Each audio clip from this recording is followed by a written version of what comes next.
18 ستمبر 1975 قاری محمد حنیف صاحب ملتانی خطبہ جمعہ کے موقع پر بیان فرما رہے ہیں۔ عنوان ہے اعمال کی پوچھ قبر میں۔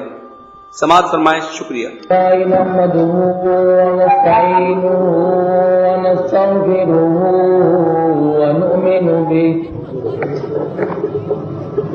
ونؤمن به ونتوكل عليه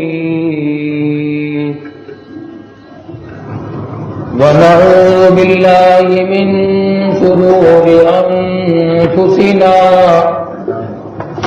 ومن سيئات أعمالنا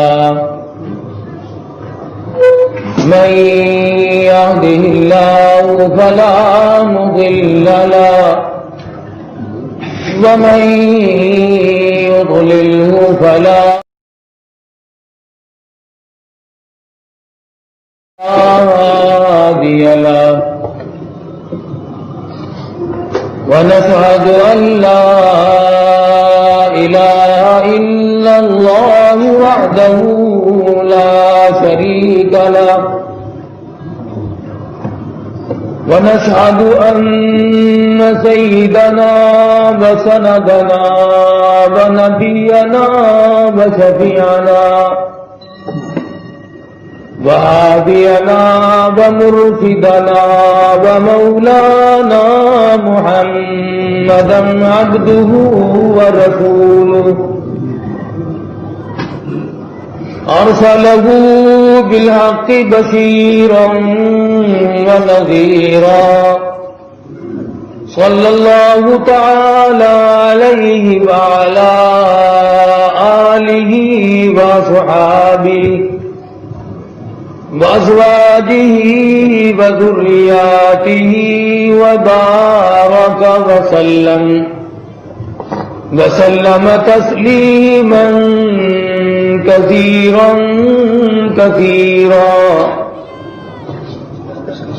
أما بعد فأعوذ بالله السميع العليم من الشيطان الرجيم بسم الله الرحمن الرحيم إنا أنزلناه في ليلة القدر وما أدراك ما ليلة القدر ليلة القدر خير من 1000 شهر تنزل الملائكة والروح فيها بإذن ربهم من كل أمر سلام هي حتى مطلع الفجر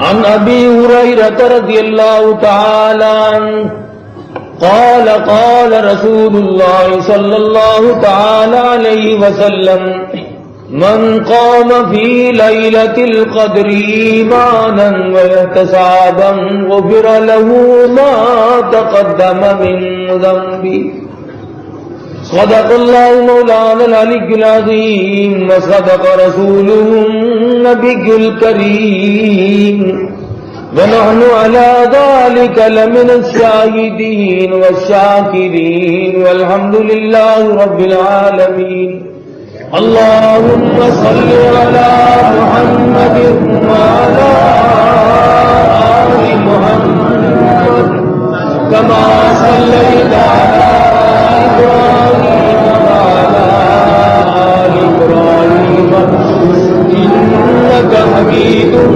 مجيد اللهم بارك على محمد وعلى آل محمد كما باركت على إبراهيم وعلى آل إبراهيم إنك حميد مجيد۔ خداوند ذوالجلال نے کریمی فرمائی، احسان فرمایا، بندہ نوازی فرمائی، وہ خیر و برکتوں والی ساعتیں اور گھڑیاں ہم سب کو نصیب فرمائیں جن کے لیے حضرات صحابہ اکرام ترسا کرتے تھے۔ اللہ تبارک و تعالی جل جلالہ میری اور آپ سب حضرات کی رمضان قرآن کے صدقے میں مغفرت فرمائے۔ اللہ تعالیٰ سے ہر وقت یہ دعا کیا کرو، مولا کریم تمام مسلمانوں کی مغفرت فرما، تمام مخلوق پہ اپنا کرم اور فضل فرما، ہم سب کی روح سیاہیوں کو بخش دے، بد کرداریوں کو معاف فرما دے۔ عجب وقت ہے، عجب بہار، عجب نظارے، پر بات وہی ہے کہ آنکھ والا تیرے جوبن کا تماشا دیکھے۔ جسے قدر ہو وہی سمجھتا ہے کہ رمضان کیا چیز ہے۔ حضرات صحابہ کرام رویا کرتے تھے کہ ساری عمر کا رمضان بن جائے تو اچھا ہے، پورے سال کے متعلق تمنا کیا کرتے تھے رمضان بن جائے۔ ایسی ایسی زبردست تمنا ہے صحابہ کرام کی۔ حضرت عائشہ فرماتی ہے رضی اللہ تعالی عنہا کہ حضور اکرم صلی اللہ علیہ وسلم یوں تو تمام رمضان میں ہی عبادت زیادہ سے زیادہ فرماتے تھے، رنگ بدل جاتا، دعا فرماتے۔ عائشہ صدیقہ رضی اللہ تعالی عنہ فرماتی ہیں میرے ہاتھ دکھ جاتے، نبی کے ہاتھ نہ دکھتے، اس قدر اللہ کی حضور میں جھولی پھیلا کر بیٹھتے کہ مولا کریم جب تک اسے بھر نہ دیتے واپس نہ کرتے۔ ایسا فرماتی ہیں کہ جب 2 عشرے گزر جاتے، تیسرے عشرے میں سرکار دو عالم صلی اللہ علیہ وسلم اعتکاف فرماتے۔ اعتکاف کہتے ہیں 20ویں روزے کی عصر کے وقت ایسی مسجد میں جہاں پہ جماعت سے نماز ہوتی ہو، ایک کونے میں خدا کا مہمان بن کر بیٹھ جائے۔ اللہ فرماتے ہیں جو میری مسجد میں معتکف ہو کر کے بیٹھا وہ میرا مہمان ہے، میں اس کا میزبان ہوں، وہ جو مانگے اسے ملے گا، جو مراد لے کر بیٹھے بامراد ہوگا، جو تمنا لے کر کے بیٹھے اللہ پاک اسے پورا فرمائے۔ عورتوں کو بھی حکم ہے کہ وہ اعتکاف کریں، جو کھانے پکانے سے فارغ ہیں، بال بچوں سے فارغ ہیں، عمر رسیدہ ہیں یا اکیلی ہیں، وہ گھر کے کونے میں ایسی جگہ متعین کر لے کہ میں ہر وقت یہاں نماز پڑھا کروں گی، کوئی تخت بچھا لے یا کوئی کوٹھڑی مقرر کر لے، 10 دن کے لیے اس میں اعتکاف بیٹھ سکتی ہے۔ حدیث میں ہے کہ قیامت میں اللہ تبارک و تعالی آواز لگائیں گے، آؤ میرے مہمانوں کہاں ہو، آؤ میں تمہاری میزبانی کرنے کے لیے تیار۔ اعتکاف اس میں، لیلۃ القدر اس مہینے میں، حضرت ابراہیم علیہ السلام کو صحیفے عطا فرمائے تو رمضان المبارک میں، داؤد علیہ السلام کو زبور ملی تو رمضان المبارک میں، موسیٰ علیہ السلام کو توراۃ عطا ہوئی تو رمضان المبارک میں، اور لوح محفوظ سے آسمان دنیا پہ قرآن مجید کا نزول ہوا تو رمضان المبارک میں، اور شروع ہوا تو حضور اکرم صلی اللہ تعالی علیہ وسلم کی ذات گرامی پہ 23 سال میں رمضان المبارک پورا کر دیا۔ بڑی برکتوں والا مہینہ، فرمایا پہلا حصہ رحمت ہے، دوسرا حصہ مغفرت ہے، تیسرا حصہ دوزخ سے خلاصی ہے۔ بڑا بدنصیب ہے وہ آدمی جس کی آخری مہینے میں بھی دوزخ سے خلاصی نہ ہو سکی۔ حدیث میں فرمایا نبی کریم صلی اللہ علیہ وسلم نے افطار کے وقت جب روزہ کھولنے کا ٹائم آتا ہے تو اللہ تبارک و تعالیٰ 10 لاکھ دوزخیوں کو نکال کر معافی عطا فرماتے ہیں۔ تم اس قابل تو نہ تھے کہ تمہیں بہشت دی جاتی، تم تو جہنم میں ہمیشہ ہمیشہ رہنے کے قابل تھے۔ میرے نیک بندوں نے روزہ رکھا، اکرام کیا، آداب کے ساتھ تمام دل پورا کر دیا. اس وقت ہاتھ پھیلائے بیٹھے ہیں, مجھ سے خیر مانگ رہے ہیں. میں نے ان کا تو بھلا کر ہی دیا, ان کی اولاد کا بھلا تو میں نے کر دیا. ربنا وادخلهم جنات عدن التي وعدتهم ومن صلح من آبائهم وأزواجهم وذرياتهم إنك أنت العزيز الحكيم. وقهم السيئات. الہی فرشتے بھی دعا کرتے ہیں, مولا کریم ان کو بھی, ان کی اولاد کو بھی, ان کی عورتوں کو بھی معاف کر دے, ان کی برائیوں کو مٹا کر نیکیاں بنا دے. فرماتے ہیں جو روزے دار تھے ان کے تو درجے میں نے بلند کر ہی دیے, ان کی تو مغفرت فرما دی, ان کی اولاد کی بھی, ان کی بیویوں کی بھی. اور دوزخیوں تم پہ جہنم واجب ہو چکی ہے, تمہارا نام لینے والا کوئی نہیں. آؤ میں اپنی کریمی کے صدقے, میں اپنی رحیمی کے صدقے 10 لاکھ لوگوں کو عام معافی عطا کرتا ہوں.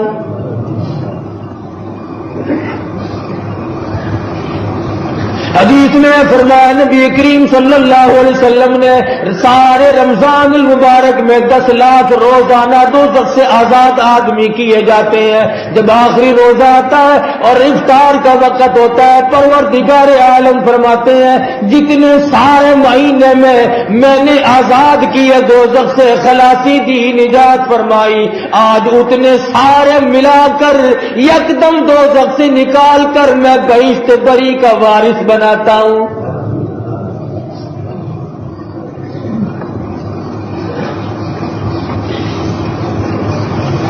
فرمایا نبی کریم صلی اللہ علیہ وسلم نے جو آدمی میرے لیے روزہ رکھتا ہے اور میرے بتائے ہوئے آداب اور اکرام کی رعایت رکھتا ہے, حضور فرماتے ہیں کہ اللہ تعالیٰ یوں فرماتے ہیں قیامت کے دن اور بعد میں بھی دوزخ کے اور اس روزے دار کے درمیان میں ایک خندق کا فیصلہ باقی ہوگا, اور اس کی مقدار اتنی ہے آسمان اور زمین کے درمیان کا جتنا حصہ ہے. بہشت کے 8 دروازے ہیں, ایک دروازے کا نام ریان ہے جو صرف اس لیے بنایا گیا کہ اس میں سے روزے دار مرد عورتوں کو داخل کیا جائے گا, اور کسی کو اس میں سے داخلے کی اجازت نہیں, چاہے امیر ہو, وزیر ہو, سفیر ہو, کچھ بھی ہو. وہاں کسی کی بڑائی کو نہیں پوچھا جاتا, وہاں اعمال کی پوچھ ہے. حضرت ابو ذر رضی اللہ تعالیٰ عنہ کے بارے میں علماء لکھتے ہیں سیدہ فاطمہ الزہرا خاتون جنت رضی اللہ تعالیٰ عنہ کا جنازہ لے کر جب سر قبر پہنچے تو حضرت ابو ذر غفاری نے آواز دی کہ قبر تجھے معلوم ہے آج ہم تیرے اندر کسے رکھ رہے ہیں؟ یہ حسنین کریمین کی اماں ہے, علی مرتضیٰ کی گھر والی ہے, اللہ کی پاک نبی کے جگر کا ٹکڑا ہے, یہ خاتون جنت ہے, بہشت میں عورتوں کی سردار ہے. علماء لکھتے ہیں قبر میں سے آواز آئی او ابو ذر, یہ قبر یوں بتانے کی جگہ نہیں کس کی بیٹی, کس کی اماں, کس کی گھر والی, یا تو جھولی دیکھی جائے گی, اگر اعمال اچھے ہیں تو کوئی بھی ہو, اور اگر اعمال ٹھیک نہیں, چاہے نوح علیہ السلام کی بیوی ہو, لوط علیہ السلام کی بیوی ہو, جہنم میں جلا کر برباد کر دی جائے گی.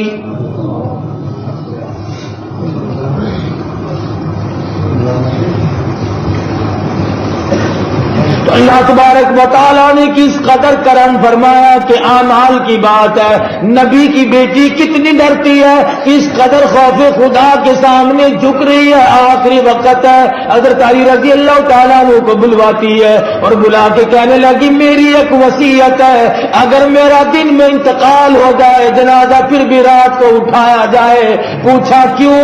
فرمانے لگی اس لیے ساری زندگی میں مجھ پہ کسی غیر محرم کی کبھی نظر نہیں پڑی, میرا جی چاہتا ہے میرے جنازے پہ بھی کسی کی نظر نہ پڑنے پائے.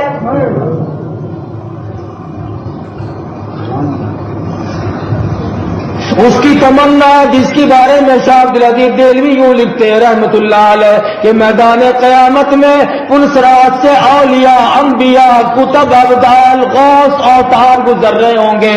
گزرتے گزرتے جب آئے گی باری فاطمۃ الزہرا کی خاتون جنت کی رضی اللہ تعالیٰ عنہ, فرشتے کو حکم ہوگا آ جا, ندا کر دے, منادی کر, اعلان کر, یا معاشر الانبیاء والاولیاء یغضوا من ابصارکم, او کلیم اللہ, او ابراہیم خلیل اللہ, اے اسماعیل ذبیح اللہ, اے آدم صفی اللہ, تمام کے تمام اپنی نظروں کو نیچی کر لو, اس لیے کہ فاطمۃ الزہرا پلسرات سے گزرنے والی ہیں.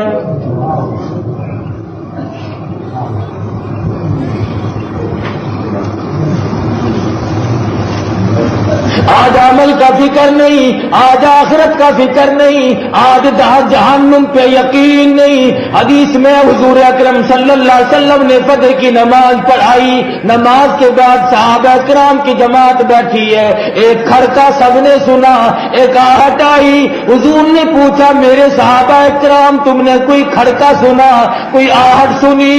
سب نے کہا ہاں یا رسول اللہ ہم نے سنا ہے. ارشاد فرمایا بتاؤ کس چیز کا کھڑکا ہے؟ صحابہ کہنے لگے ہمیں پتہ نہیں. سرکار مدینہ حضرت محمد مصطفیٰ صلی اللہ علیہ وسلم نے ارشاد فرمایا ایک آدمی کو 70 برس ہو گئے دوزخ میں پھینکا ہے, آج وہ نیچے کی طبقے میں جا کے پہنچا, اس کی آہٹ آئی ہے.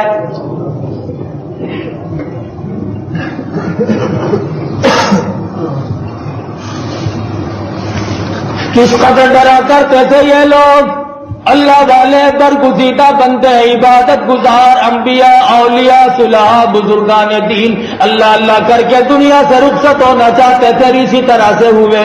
آج ہمیں اللہ اللہ کی توفیق نہیں, آج ہمارے اعمال اچھے نہیں, اور لوگوں روح تباہ ہو گئی, باطن مردہ ہو گیا, اندر کی بات بگڑ گئی, باہر کا نظام برباد ہو گیا. اللہ فرماتے ہیں سیدھے ہو جاؤ گے, میری قریبی آئے گی, میرا رحم آئے گا, میری مہربانی کے محتاج رہو گے, مستحق بنو گے. اور اگر تم زیادہ بدماشیاں کرو گے, بدعمالیوں پہ کمر باندھتے جاؤ گے, ایسا عذاب مسلط کروں گا کہ رات دن روتے پھرو گے, علاج کرنے والا کوئی نہ ملے گا.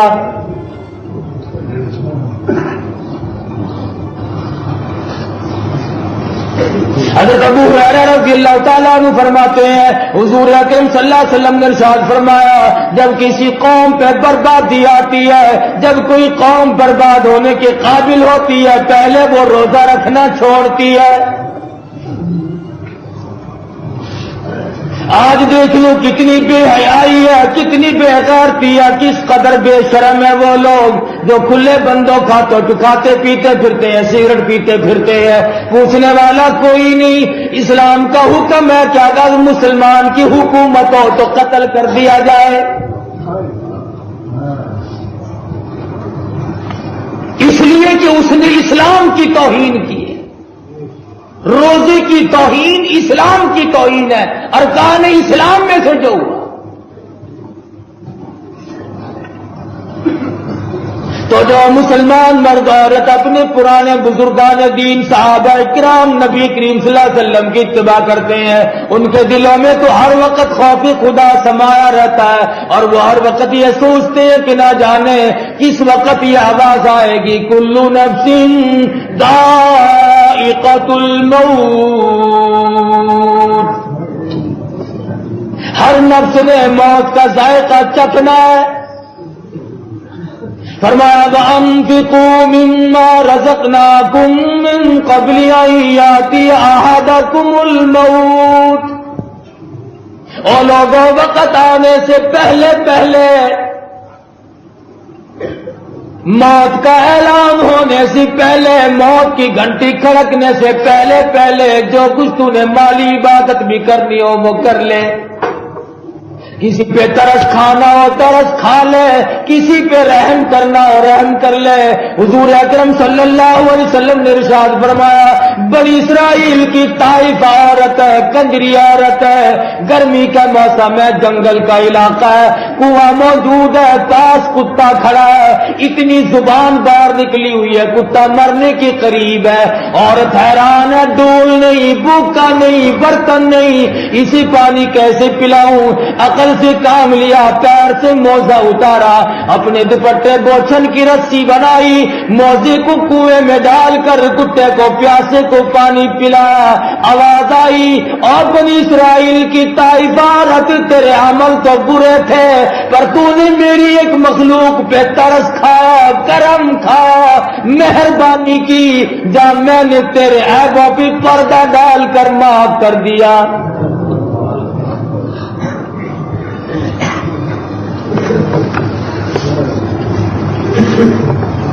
اس لیے فرمایا زیادہ سے زیادہ رحم کھانے کا مہینہ ہے۔ کیا کیا چیز عرض کروں؟ حضرت موسیٰ علیہ السلام عرض کرتے ہیں، الہ العالمین، کوئی ایسا ورد بتا، کوئی ایسا وظیفہ بتا جو تیرے نزدیک کر دے، تیرے بالکل قریب کر دے۔ آواز آئی، موسیٰ پر لا الہ الا اللہ، لا الہ الا اللہ، لا الہ الا اللہ۔ حضرت موسیٰ علیہ السلام عرض کرنے لگی، الہ العالمین، اس وظیفے کو تو، اس کلمے کو ساری مخلوق پڑھتی ہے، سب لوگ پڑھتے ہیں، میں تو کوئی خاص وظیفہ چاہتا تھا۔ آواز آئی، اے موسیٰ، ساتوں زمین و آسمان اور جو کچھ ان کے درمیان میں ہے، سمندر بھی، دریا بھی، نہریں بھی، پہاڑ بھی، درخت بھی، آدمی بھی، جن بھی، ساری چیزوں کو ایک پلے میں رکھو اور ایک پلے میں اس کاغذ کو رکھو جس پہ میرا نام لکھا ہو، لا الہ الا اللہ۔ آواز آئی، مجھے اپنی کبریائی کی قسم، وہ کاغذ والا پلہ جھک جائے گا، جس میں پوری دنیا ہوگی، وہ پلہ ہوا میں اڑ جائے گا۔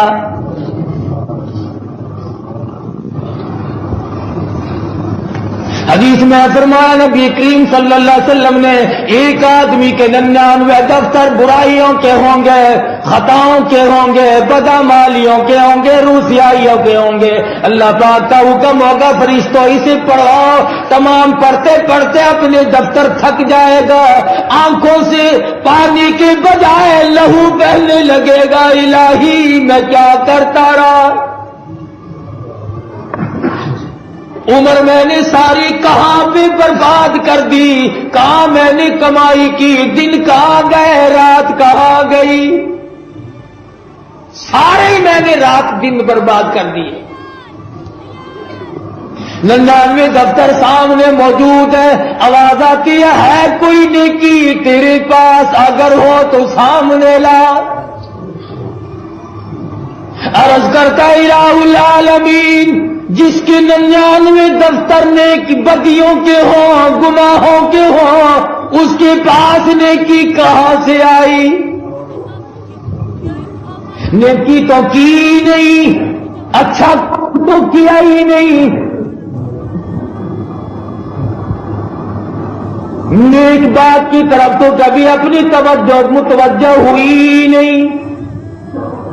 آواز آئے گی، بندے ایک روز مجھ سے ڈر کے صدق دل کے ساتھ، خلوص کے ساتھ تم نے کلمہ پڑھا تھا، میں نے اسے سنبھال کے رکھا ہے، اور یہ ہے وہ کلمہ اس کاغذ پہ لکھا ہوا، جا اپنے نام اعمال کا، اپنے 99 دفتر کا اس کاغذ سے جا کے دوبارہ وزن کرا۔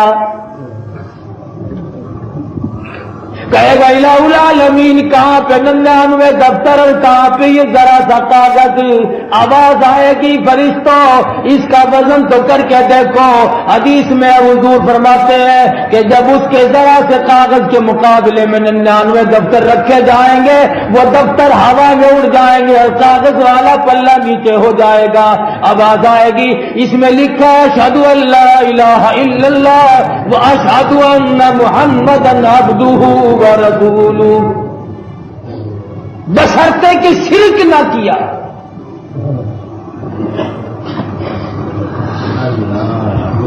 تو رمضان قرآن کے صدقے میں اللہ پاک نیکیاں بنا رہے ہیں، بدیوں کو معاف کر رہے ہیں، رحمت بہانمی جو ید اللہ تعالیٰ کی قریبی بہانے ڈھونڈ رہی ہے لوگوں معاف کرنے کے۔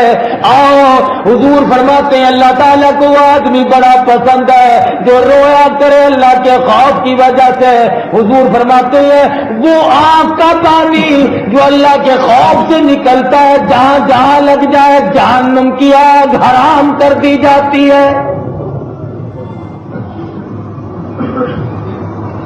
شاہ عبدالعزیز دہلوی رحمۃ اللہ علیہ کے زمانے میں ایک شخص نے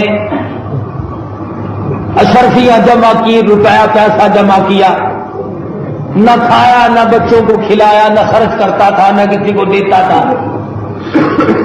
موت آئی تو بیٹے نے اشرفیوں کی تھیلی بھر کے قبر میں رکھ دی کہ جب ہمیں کھانے کو دیا ہی نہیں کبھی تو آج ہم خرچ کر کے کیا کریں۔ قبر میں رکھ دی تو کچھ دنوں کے بعد بیٹے کو زیادہ تکلیف ہوئی، تنگ دستی پہنچی، تنگی آئی تو دل میں سوچا اگر آج وہ پیسے ہوتے تو خرچ کر لیتا، قبر میں رکھ دیے، غصے میں آ کر کیا فائدہ پہنچا۔ دل میں بات آئی کہ وہاں سے کوئی لے تو نہیں گیا، اگر خرچ کرنی ہے تو نکال لاؤ جا کے۔ تو کسی اٹھائی اور جا کر کے قبر کو کھودا تو کہتا ہے کہ میں نے تو تھیلی بھر کر اشرفیوں کی رکھی تھی، لیکن آج حالت یہ کہ وہ ایک ایک کر کے سر سے پاؤں تک تمام جسم پہ ستاروں کی طرح سے ٹکی ہوئی ہے، ہاتھ پہ، چھاتی پہ، سینے پہ، سر پہ، ناک پہ، آنکھ پہ، سارے بدن پہ ایک ایک کر کے اشرفی اس طرح سے رکھی ہوئی ہے جیسے عورتیں دوپٹوں پہ ستارے لگایا کرتی ہیں۔ تو وہ کہتا ہے کہ ایک اشرفی کو 2 انگلیاں لگائی تھی، بس اتنی آگ لگی، اس قدر جلن ہوئی، اس قدر تکلیف پہنچی کہ پانی میں رکھو تو چین نہیں، دہی میں رکھو تو چین نہیں، منہ میں رکھو تو چین نہیں، ہر جتن کیا، ہر علاج کیا، چین نہیں آتی۔ اور بتائے کیسے کہ باپ کی قبر میں یہ حال دیکھ کر آیا، خوف کھا گیا، قبر کو بند کر کے بھاگ آیا۔ ساری دنیا میں چکر لگانے کے بعد قبلہ شاہ عبدالعزیز صاحب دہلوی محدث رحمت اللہ علیہ کی خدمت میں گیا اور جا کے کہنے لگا شاہ جی میری انگلیوں میں ذرا دم کرو، میری انگلیوں پہ ذرا دم کرو، نہ معلوم کوئی پھوڑا نکلتا کوئی پھرسی نکلتی ہے، کیا بات ہے، جلن بڑی ہے، آگ بڑی ہے، سوزش بڑی ہے، ختم نہیں ہوتی۔ شاہ صاحب نے دم فرمایا، پوچھا اب بھی جلن ہے؟ کہنے لگا جی ہاں اسی طرح سے ہے۔ شاہ صاحب نے پھر دم فرمایا، پوچھا اب بھی جلن ہے؟ کہنے لگا ہاں ہے۔ شاہ صاحب نے تیسری مرتبہ پھر کچھ پڑھا اور دم فرمایا، پوچھا اب بھی درد ہے؟ کہنے لگا جی اسی طرح سے ہے۔ شاہ صاحب فرمانے لگے جھوٹ بولتے ہو، پھوڑے کی جلن نہیں، کرسی کی جلن نہیں، پھر یہ معلوم ہوتا ہے جہنم کی آگ کی جلن ہے۔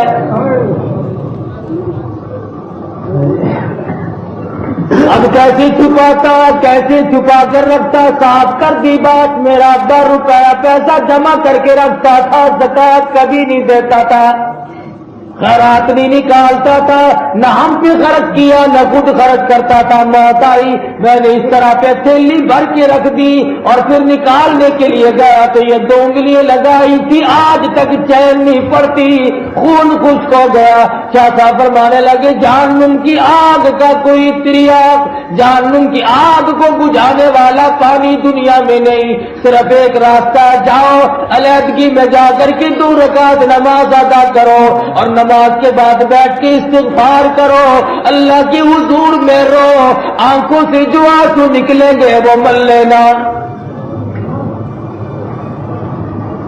یہ نوجوان فوراً پہنچا، تکلیف تو بہت زیادہ پہنچی ہوئی تھی، نماز ادا کی، استغفار کی، توبہ کی، اللہ کے حضور میں اس قدر تڑپ تڑپ کے رویا کہ انگلیوں کے بجائے سارا ہاتھ اور بدن بھگو لیا۔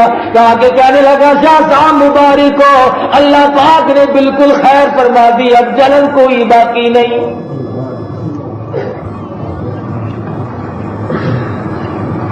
تو جو لوگ سنبھال کر کے یوں خیال کر کے کہ سب دیکھا جائے گا، مہنگائی ہے، اگر ہم نے زکات نکالی، اگر ہم نے خیرات نکالی تو پھر تو معاملہ ہی گل ہو جائے گا۔ اس لیے فرمایا کہ جو آدمی ہمارا سہارا تکتا ہے، حضور اکرم صلی اللہ تعالی علیہ وسلم کی بات سچی، پکی اور حق ہے۔ حضور فرماتے ہیں جس مال میں سے زکات نکلتی رہے گی باقاعدہ حساب کے ساتھ، حضور فرماتے ہیں کہ میں قسم کھاتا ہوں اس مال میں آگ نہ لگے گی، اس مال کو چوری نہ کیا جائے گا، اور اگر خدا نہ کرے کبھی ہو بھی گیا تو اللہ پاک اس مال کو اسی طرح سے برابر لوٹا دیں گے یا اس کے مطابق اور مال لوٹا دیں گے۔ اب حضور کی قسم اللہ تبارک و تعالیٰ کے حکم کے بغیر نہیں ہو سکتی، اور وہ غلط نہیں ہو سکتی۔ اسی طرح سے جن لوگوں نے اللہ تبارک و تعالیٰ کی دروازے کو کھٹکھٹایا، خدا بند ذوالجلال نے ان کی نصرت اور اعانت ہر حال میں فرمائی۔ علماء اکرام لکھتے ہیں دریائی جہاز میں سفر کر رہنے والے لوگ سفر کر رہے تھے، طوفان آیا، جہاز سے ٹکرایا، جہاز کا تختہ ہو گیا، طوفان کے تھپیڑوں نے جہاز کو توڑ کے رکھ دیا، کچھ لوگ ڈوب گئے، کچھ باقی رہے، تختوں پہ بیٹھے جاتے تھے۔ ایک عورت بھی اپنے تختے پہ بیٹھی جاتی ہے، دوسرے تختے پہ حبشی نوجوان بیٹھا ہے، یہ عورت اپنے بچے کو، دوسرے تختے پہ حبشی نوجوان بیٹھا ہے، یہ عورت اپنے بچے کو گود میں لیے بیٹھی ہے، مر عورت کے تخت پہ آ بیٹھا اور اس سے برائی کا ارادہ ظاہر کیا، اس نے اپنے بچے کو رلانا شروع کر دیا کہ شاید اس کی وجہ سے ترس کھا جائے گا۔ لیکن حبشی نوجوان نے جب دیکھا اس عورت کے میرے درمیان میں اس بچے کے سوا کوئی حائل نہیں، بچے کو اٹھایا اور زمین سمندر کے پانی میں پھینک دیا۔ عورت حیران ہوئی، الہی بچے کو ذرا سا ذریعہ بنایا تھا وہ بھی چلا گیا، وہ بھی اس نے پانی میں پھینک دیا۔ اب بیٹھی رہتی ہوں تو ایمان جاتا ہے، اگر حرکت کرتی ہوں تو جان جاتی ہے، میری آبرو عزت کو برباد کرنا چاہتا ہے، میں پانی کے اوپر بہ رہی ہوں۔ میں نے سنا تو نے یونس علیہ السلام کی پانی کے اندر سے دریا سمندر کی گہرائی میں سے تحت الثرا میں سے سن لی تھی، میں تو تختے کے اوپر بیٹھی ہوں، پانی کے اوپر بہ رہی ہوں، مولا میری آبرو کو بچا۔ الہی میری عزت بچا، میری آبرو بچا۔ لکھا ہے کہ پانی میں سے ایک جانور کی گردن سی نمودار ہوئی، حبشی نوجوان کو لقمہ بنا کر لے گئی۔ عورت بیٹھی جزیرے کی طرف جا لگی، خشکی میں جا پہنچی، دوسرے تیسرے روز ایک جہاز کو آتا دیکھا، اس نے دوپٹے کا اشارہ کیا، جہاز والے اس طرف لے آئے، خبر مشہور ہو چکی تھی جہاز ڈوب گیا ہے، مسافر جہاں ملے اپنے ساتھ لیتے جانا۔ جہاز کنارے کی طرف آیا، یہ عورت جہاز میں جب سوار ہوئی، اندر جا کے کیا دیکھتی ہے کہ نوجوان کی گود میں بیٹھا ہوا اس کا بچہ کھیل رہا ہے۔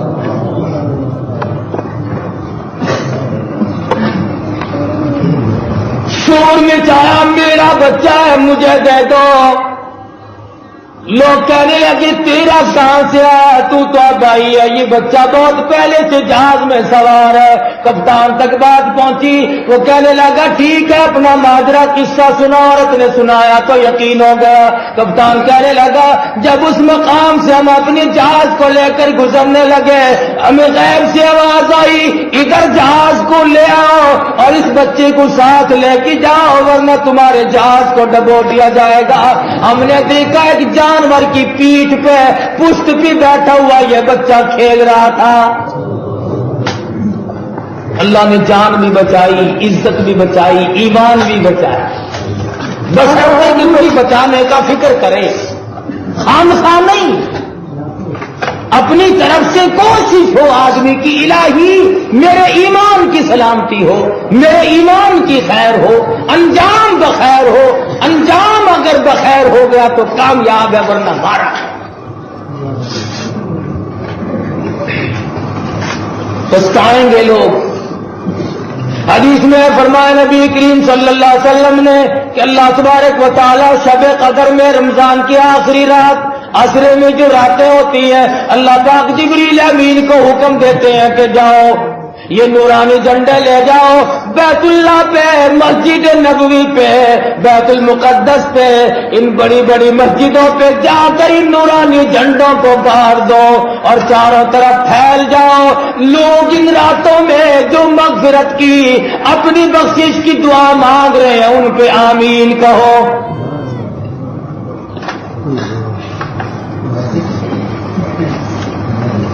بلکہ فرمایا کہ اللہ تبارک و تعالی یہاں تک اپنی کریمی فرماتے ہیں کہ فرشتوں صرف آمین نہیں، تم میرے نیک بندوں کے لیے جنہوں نے 20 دن رمضان کے عدد اور اکرام سے گزار دیے، اب تو تم بھی ان کے لیے مغفرت کی دعا مانگو۔ بہت بڑی دولت ہے، جب ہاتھ آئے گی پھر قدر ہوگی کہ مغفرت اور عطا اور نجات کتنی بڑی شے ہے۔ اور حضرات صحابہ کرام رضوان اللہ تعالی علیہم اجمعین کی نگاہوں میں، نظروں میں یہ کیا چیز تھی؟ تو فرمایا انا انزلناہ فی لیلۃ القدر وما ادراک ما لیلۃ القدر۔ یہ وہ قرآن مجید ہے یا یہ وہ رمضان المبارک کا مہینہ جس میں میں نے قرآن مجید کو نازل کیا، اور آگے فرمایا یہ وہ قرآن مجید ہے جس کو میں نے لیلۃ القدر میں اتارا، وما ادراک ما لیلۃ القدر، اور تم نہیں جانتے وہ لیلۃ القدر کیا چیز ہے۔ فرمایا لیلۃ القدر خیر من الف شہر، 1000 مہینوں سے بہتر ایک رات ہے۔ حدیث میں ہے کہ حضور اکرم صلی اللہ علیہ وسلم کے سامنے جب ذکر آیا کہ بنی اسرائیل کا فلاں مجاہد 1000 برس تک اللہ کی راہ میں جہاد کرتا ہے،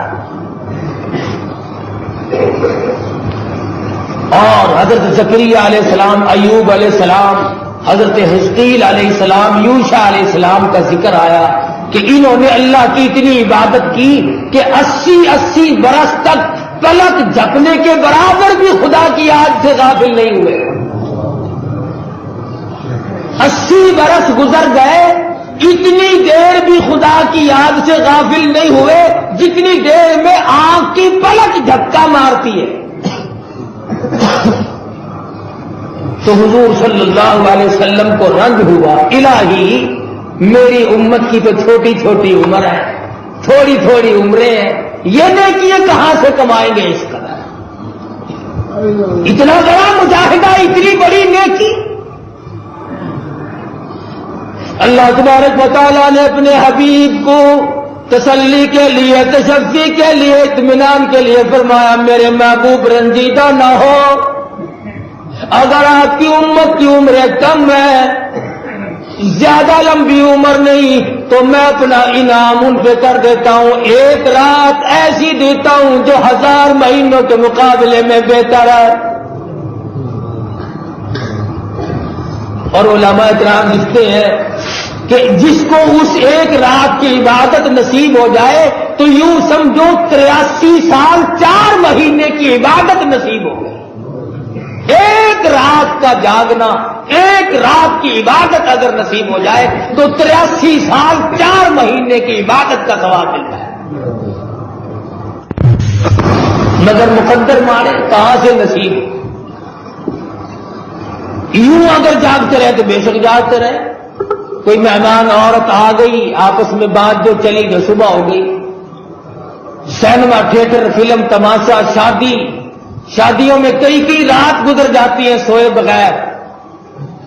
شادی کا موقع ہے جی، سویا نہیں کرتے، ویسے بھی نیند نہیں آتی شادی کے موقع میں، آپس میں کہتے ہیں مرد عورت، لوگوں اگر شادی کے موقع پہ خوشی میں نیند نہیں آتی، اتنا بڑا کرم، اتنا بڑا رحم، اتنی بڑی اس کی نور کی بارش اور عطا ہو رہی ہے کہ ایک رات کی بدلے میں 83 سال کی عبادت کا ثواب ملتا ہے، تو انہیں جاگ کر رو رو کر تلاوت میں دعا میں گزار.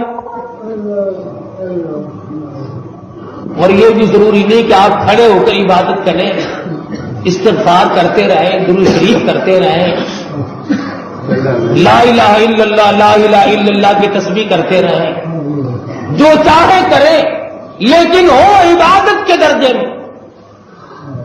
اور آج کا مسلمان عبادت سے بھاگتا ہے، بغاوت کے لیے ہر وقت تیار ہے. فرمایا ظہر الفساد فی البر والبحر بما کسبت ایدی الناس لیذیقہم بعض الذی عملوا لعلہم یرجعون. فساد مچ گیا، خشکی میں بھی، تری میں بھی، زمین میں، زماں میں فتنہ مچ گیا. ہوا بھائی کا بھائی راہزن، حقیقی بیٹی اماں کی دشمن، پسر نے چھوڑا پدر کا دامن، بہن کو بھائی ستا رہا ہے.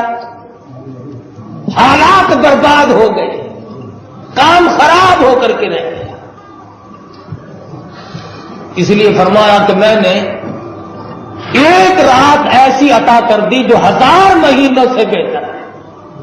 اور سرکار دو عالم صلی اللہ علیہ وسلم سے مختلف حدیث ہے، روایت میں آتا ہے، مروی ہے، صحابہ کرام نے پوچھنے کی کوشش کی کہ وہ رات کون سی ہے، تو حضور فرماتے ہیں کہ اللہ تعالیٰ نے مجھے بتایا تو تھا اس رات کے بارے میں، لیکن حضور قربان جاؤں آپ کی شفقت کے، بتلانے کے لیے باہر نکلے کہ جاؤں اپنے ساتھیوں کو، غلاموں کو اطلاع دے کے آؤں.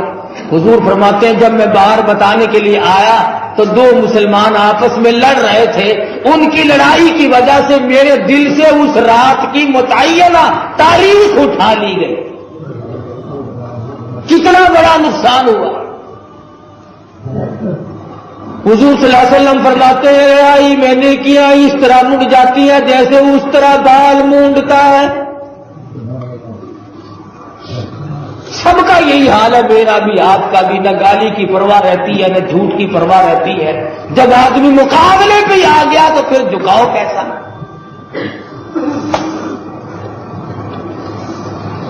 تو شب قدر کی وہ رات 21 کو عبادہ ابن ثابت کہتے ہیں کہ میں نے سرکار مدینہ سے پوچھا کہ وہ رات کب آئے گی، شب قدر والی، لیلۃ القدر والی رات کب آئے گی. فرمایا آخری عشرے میں تلاش کرو. ایک صحابی کہتا ہے میں نے پوچھا کہ رات کون سی، فرمایا طاق راتوں میں، اور بعض جگہ آتا ہے 22-24 میں.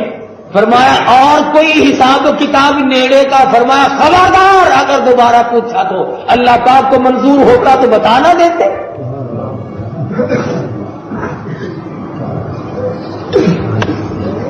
خداوند ذوالجلال نے کئی شب قدر رکھ دی، کئی لیلۃ القدر رکھ دی، کئی جمعے کے دن قبولیت کی ساتھ رکھ دی. اور مطلب صرف یہ ہے کہ بندے تو رات دن گناہوں میں لکھڑا تو ہوا ہے، ڈوبا تو پڑا ہے گناہوں کے دریا میں، ذرا ادھر آ میرے رحمت کے دریا میں غوطہ تو لگا، میں تجھے معاف کر. خداوند ذوالجلال اپنی مخلوق پہ کریم ہے، رحیم ہے، مہربان ہے، بندہ نواز ہے، لیکن کوئی مانگنے والا بھی تو ہو. وہ تو مائل بکرم ہے، کوئی سائل ہی نہیں، وہ تو دینے کے لیے تیار ہو کہ مانگنے والا بھی بنے. رات سونے میں گزر جاتی ہے، دن کاروبار میں گزر جاتا ہے، مانگے کس وقت، اللہ سے مانگے، طلب کس وقت کریں.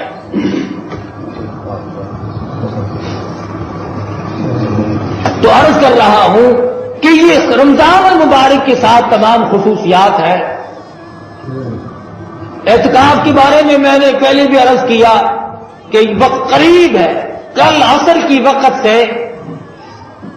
اعتکاف میں بیٹھتے ہیں.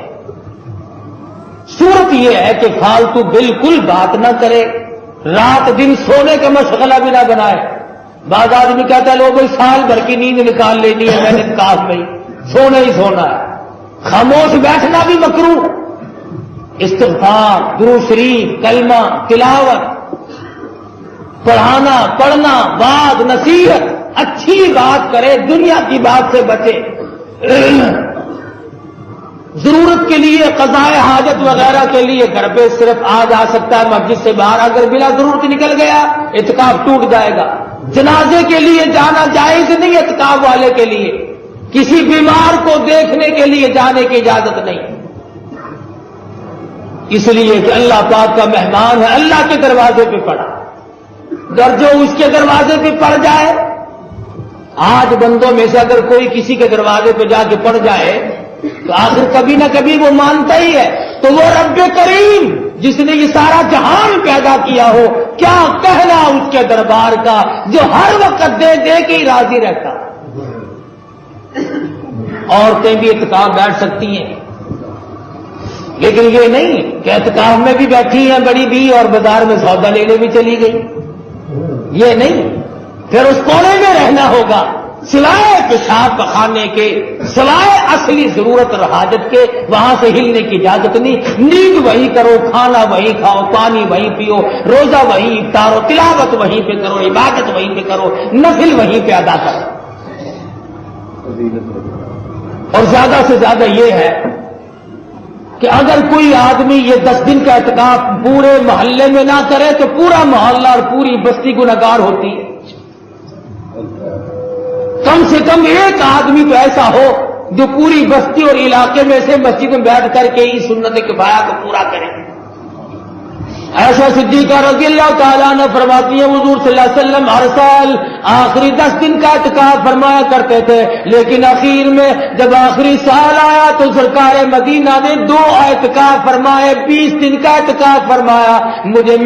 میرا کچھ دل ڈرنے لگا تو اب کی ڈبل اعتکاف کیوں ہے؟ میں نے جب اپنے ابا سے پوچھا تو ابو بکر صدیق فرمانے لگے بیٹی حضور کا انتقال کا وقت قریب ہے۔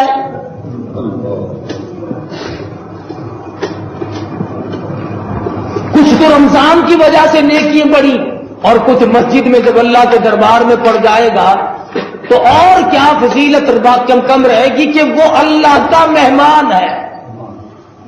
اب آپ کے یہاں کوئی چیز ملے یا نہ ملے، گرا ملے، ارزاں ملے، مہنگی ملے، سستی ملے، کسی طرح سے بھی ملا، مہمان کے لیے تو خرید کر آخر لائیں گے۔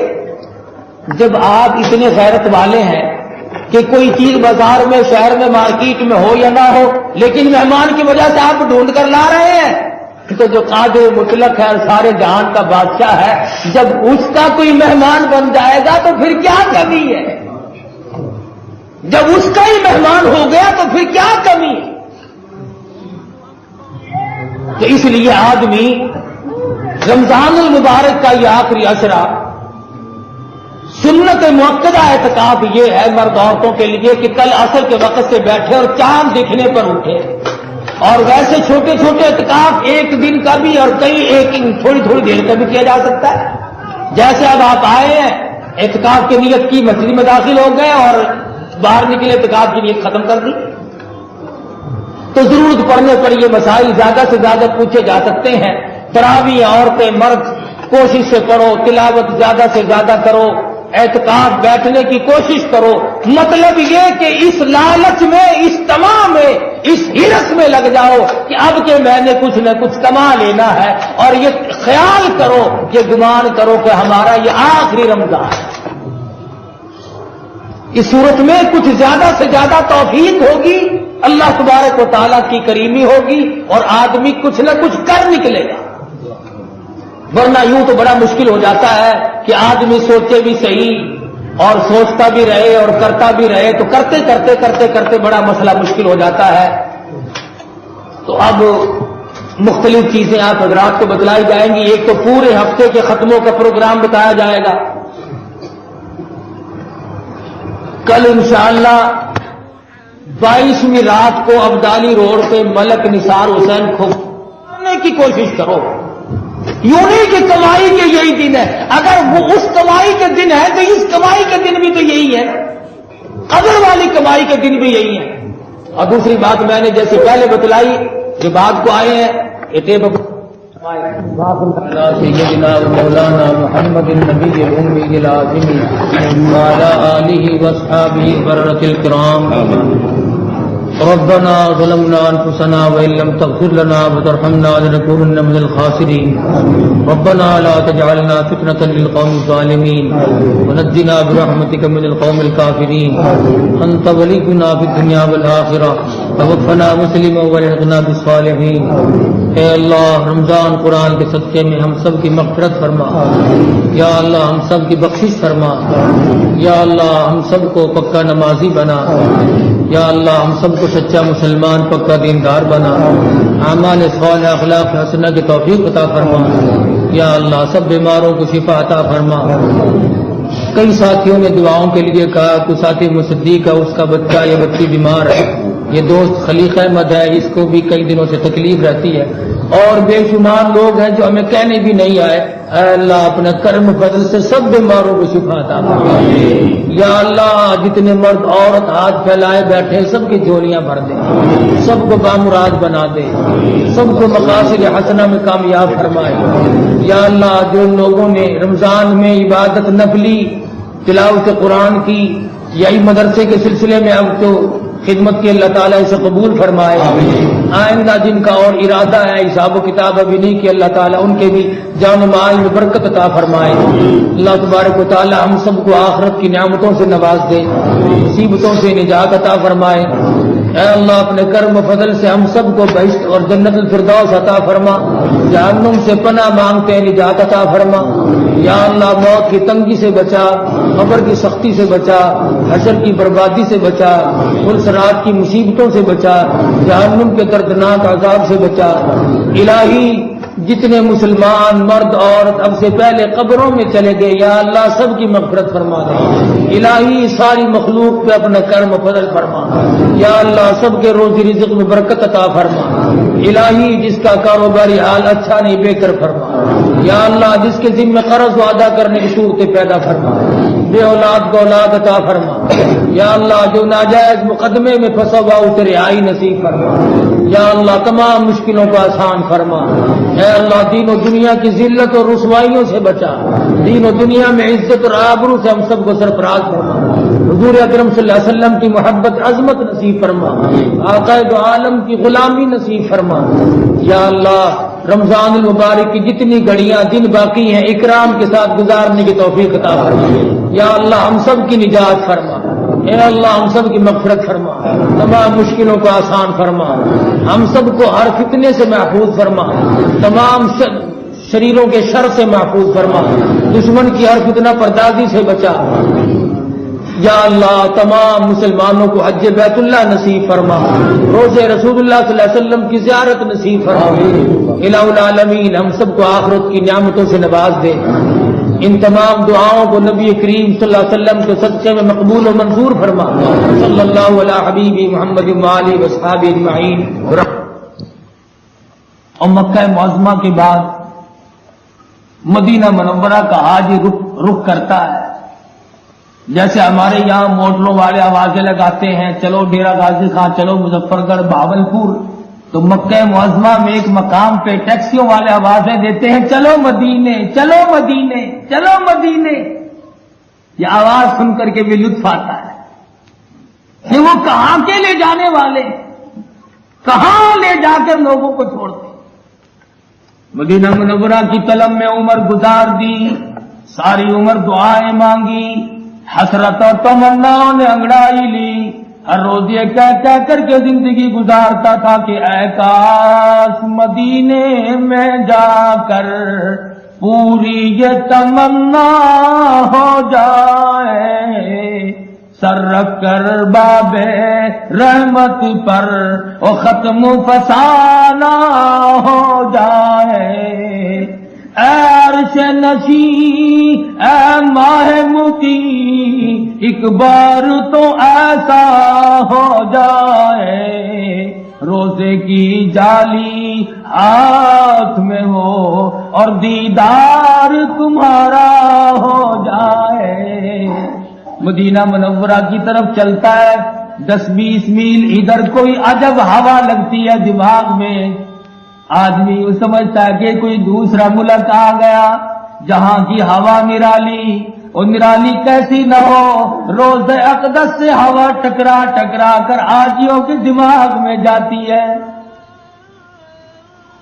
پچھلی رات میں حاجی لوگوں کو بس لے کر کے قریب آ جاتی ہیں، ابھی 10 میل ہوتا ہے کہ روشنی قمقمے نظر آ جاتے ہیں۔ ڈرائیور لوگ کہتے ہیں حاجی انظر الی المدینہ، او حاجیوں دیکھو سامنے مدینہ آ گیا۔ مدینہ منورہ میں پہنچتے ہی سامان درست کرتا ہے، وضو کرتا ہے، بڑی خوشی ہے کہ آج آقا کے دربار میں حاضری ہے۔ خوشبو لگا کر کپڑے بدل کر آج اس دروازے سے داخل ہو رہا ہے، باب جبریل سے، جہاں سے ہزاروں مرتبہ جبریل گزرا کرتے تھے۔ کیا برکت، اس دروازے سے داخل ہو جہاں سے جبریل امین تشریف لاتے تھے، اور اندر جا کے ریاض الجنہ میں نفل پڑتا ہے جو بہشت کی کیاری کے نام سے مشہور ہے۔ زندہ ہی بہشت میں کھڑا ہے، اللہ پاک کا کتنا بڑا انعام ہے۔ حکم ہے کہ نفل پڑھ شکرانے کے مولا، میں اس قابل کہا تھا، تیری مہربانی نے یہاں پہ پہنچا دیا۔ کہاں میں اور کہاں نہ کہتے گل، نسیم سحر تیری مہربانی، تم نے یہاں پہنچا دیا۔ درود شریف کی تسبیح پڑھتا ہے اور سامنے روزہ اقدس کو بار بار دیکھتا ہے، سلام عرض کرنے کے لیے جانا چاہتا ہے۔ ساری عمر کی کرتوت، ساری عمر کی زندگی بدعمالیوں کا ریکارڈ سامنے آ جاتا ہے۔ خود بخود دل میں آتی ہے کہ یہ منہ لے کر کے اس دربار میں کیسے جاؤں، کہاں میرے آقا تیرا دربار، کہاں میری روح سیائی، میرے اعمال کہاں، تیرا دربار کہاں، کیا منہ ہے میرا پیش ہونے کا۔ پسینے چھوٹ جاتے، دبے ہوئے قدموں سے شرم و حیا کا مارا ہوا صحابہ صفہ کے چبوترے کے پاس سے گزرتا ہے، جہاں پہ پیغمبر کے مدرسے کے طالب علم ننگے رہ کر کے بھی قرآن حدیث کی تعلیم حاصل کرتے تھے۔ صحابہ کرام ابو ہریرہ جن میں سے تھے، ابو ذر غفاری جن میں سے تھے، دیگر صحابہ کرام بے شمار لاتعداد تھے جو قرآن یاد کرتے تھے، حضور صلی اللہ علیہ وسلم کے مہمان تھے۔ ابو ہریرہ فرماتے ہیں ایک روز مجھے بھوک نے بڑا ستایا، میں حضور کے دربار میں پہنچا کہ مجھے کچھ کھانے کو ملے گا، کہیں سے ایک دودھ کا پیالہ آیا، میں بڑا خوش ہوا کہ حضور مجھے دیں گے، لیکن حضور نے فرمایا ابو ہریرہ وہ تیرے ساتھی طالب علم جتنے بھی مسجد نبوی میں ہیں سب کو بلا لا۔ ابو ہریرہ فرماتے میں نے سوچا پیالہ دودھ کا ایک ہے، سب کو بلا لاؤں، بس میں نے تو پی لیا۔ ابو ہریرہ فرماتے ہیں جب میں اٹھ کے چلا، سارے کو سبحان اللہ، جب میں اٹھ کے چلا تو حضور نے واپس بلا کر کے فرمایا کہ جو تیرے ساتھی ہیں طالب علم ان سب کو بلا لانا، جو آنے جانے میں راستے میں ملے نا اور لوگ انہیں بھی بلا لانا۔ ابو ہریرہ فرماتے ہیں کہ میں سوچ رہا تھا کہ بالکل ٹھیک ہے، میں تو رج لیا، باقی ساری دنیا جو آئے گی دودھ کا پیالہ تو ایک ہی ہے۔ فرماتے حضور کے حکم کی تعمیل کی، سب ساتھیوں کو بلا لایا، راستے میں جو ملے ان کو بھی بلا لایا۔ فرماتے میں نے سوچا کہ حضور قطار بنا کر بٹھائیں گے اور سجی طرف سے شروع کریں گے، لہذا سب سے پہلے میں بیٹھوں گا کنارے پہ تاکہ میرا بارہ آ جائے، مجھے دودھ ملے تو صحیح، مرنے کو تو میں ہو رہا ہوں۔ ابو ہریرہ فرماتے ہیں کہ جب قطار بن گئی، سبحان اللہ، سرکار مدینہ نے ارشاد فرمایا ابو ہریرہ یہ پیالہ لے تو سب کو پلا۔ فرمایا میری حیرانگی کی حد ہو گئی کہ کمال ہوا، اب تو بس خیر صلی ہے، مجھے کہاں ملے گا۔ فرمایا حضور کی دعا کی برکت تھی، ایک ایک نے بسم اللہ پڑھ کے جو پینا شروع کیا، فرماتے ہیں سینکڑوں آدمی تھے، سب نے رج رج کے پیا، پر دودھ کا پیالہ جو کا تو بھرا ہوا، اس میں کوئی فرق نہ ہے۔ اس کے بعد حضور نے فرمایا ابو ہریرہ اب تو پی لے۔ میں نے عرض کیا یا رسول اللہ آپ نوش فرمائیں۔ حضور نے فرمایا ابو ہریرہ تجھے مجھ سے زیادہ بھوک ہے، تو پہلے پی لے۔ فرماتے ہیں میں نے 3 سانس لمبے لمبے لے کر رج رج کے پیا، مگر دودھ کے پیالے میں کوئی فرق نہ آیا، پہلے کی طرح سے بھرا ہوا تھا۔ نبی کریم صلی اللہ علیہ وسلم کے معجزات ہیں، کون انکار کر سکتا ہے؟ لوگوں، تم نے اس معجزے والے نبی کی شریعت کو چھوڑ کر ہزاروں پکھنڈ جما لے، ہزاروں رگڑے جما لے۔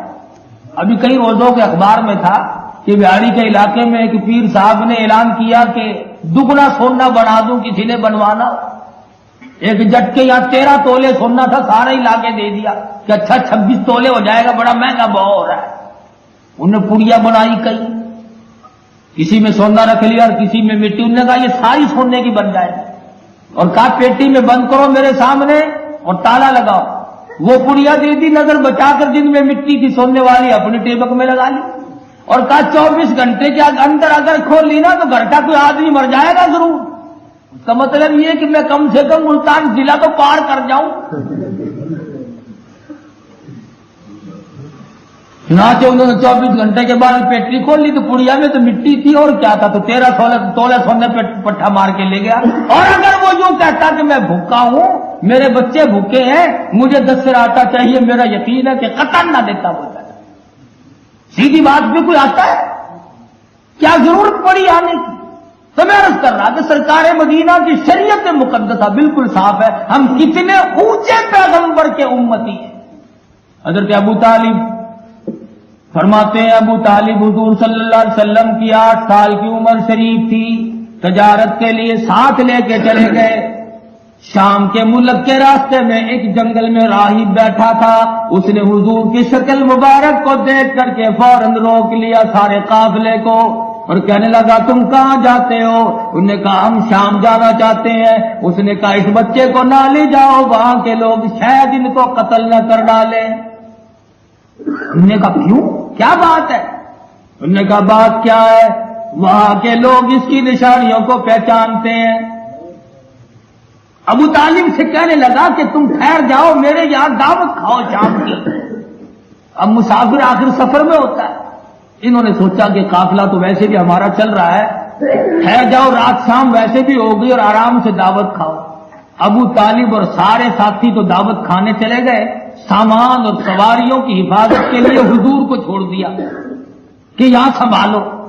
جب وہ دسترخوان پہ بیٹھے تو وہ راہب کہنے لگا وہ بچہ خان پہ بیٹھے تو وہ راہب کہنے لگا وہ بچہ خان پہ بیٹھے تو وہ راہب کہنے لگا وہ بچہ خان پہ بیٹھے تو وہ راہب کہنے لگا وہ بچہ خان پہ بیٹھے تو وہ راہب کہنے لگا وہ بچہ خان پہ بیٹھے تو وہ راہب کہنے لگا وہ بچہ خان پہ بیٹھے تو وہ راہب کہنے لگا وہ